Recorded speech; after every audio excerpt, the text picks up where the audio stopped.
Hannah Ingram-Moore, daughter of Captain Sir Tom Moore, has reportedly admitted to keeping £800,000 from the 3 books that he wrote before he died, as reported by The Sun on a sneak preview of an interview with Piers Morgan, and in turn reported by Sky News. But as usual, it's probably not quite as simple as that, and there is more to it, with, I understand, the full interview being aired at 8 p.m. this evening. But first of all, let's take a look at the sneak preview. The Army veteran had raised more than $32 million. When I first walk in, the first thing I see is a luxurious spa pool. That's got nothing to do with Captain Tom. We should have done it in a different way. Why are you reluctant to say you'll get rid of it? I've asked this a few times now. I'll give you one last chance. Have you had death threats as a family? They were all discussing how they were going to come and kill us all. Did you feel any qualms being paid from public donations? No. I should have said no. Neither of you have ever made any money directly from the foundation for personal gain? Not a penny. You've appeared at awards ceremonies. I was paid £18,000 for that. And how much did the charity get? £2,000. What would he be thinking now, looking down on what's been happening to you? Articulate how it's been for you. Utterly devastating. She has been extremely ill, and we all have. There's been genuine times where I don't think she's known if she could go on. Have you felt like ending it all?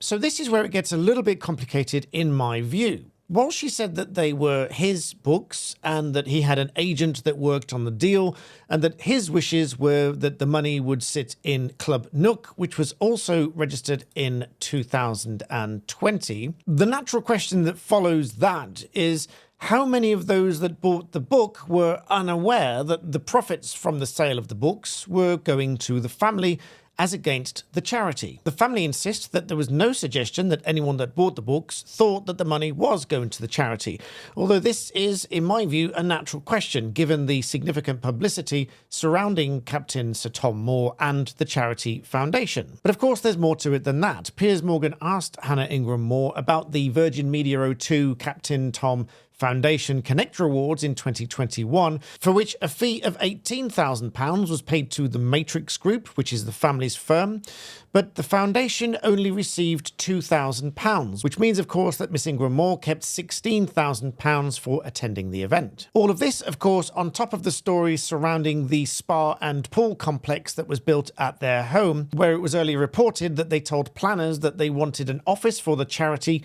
set up in Sir Tom's name, but instead built this complex.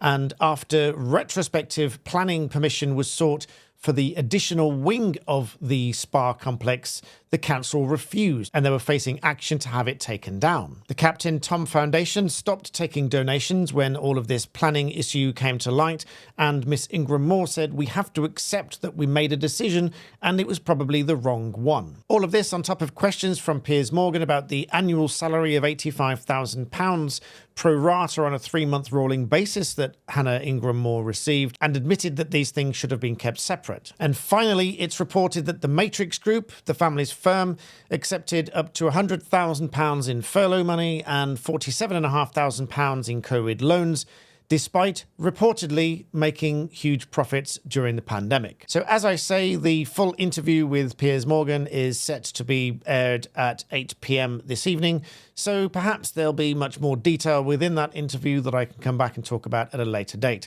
And do let me know in the comments whether you bought any of these books, and if you did you believe that the money was going to the charity, or did you believe that the money was going to the family? Because there is, of course, an argument, quite likely a valid argument, that the family own all of the rights to these books and would have rightly received that money. But as I say, the question does arise as to where people believed that this money was going for the sale of these books, to the charity or to the family. And of course, it's not my place to say which one is right or wrong.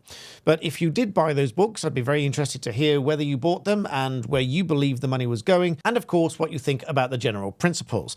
But as always on my channel, I will encourage you to keep your comments polite and civil in every respect. But in the meantime, I am keen to watch the remainder of this interview to see what else was said. And of course, I'll come back and give you my thoughts on that as well. In the meantime, please do like this video and subscribe, and thank you for watching.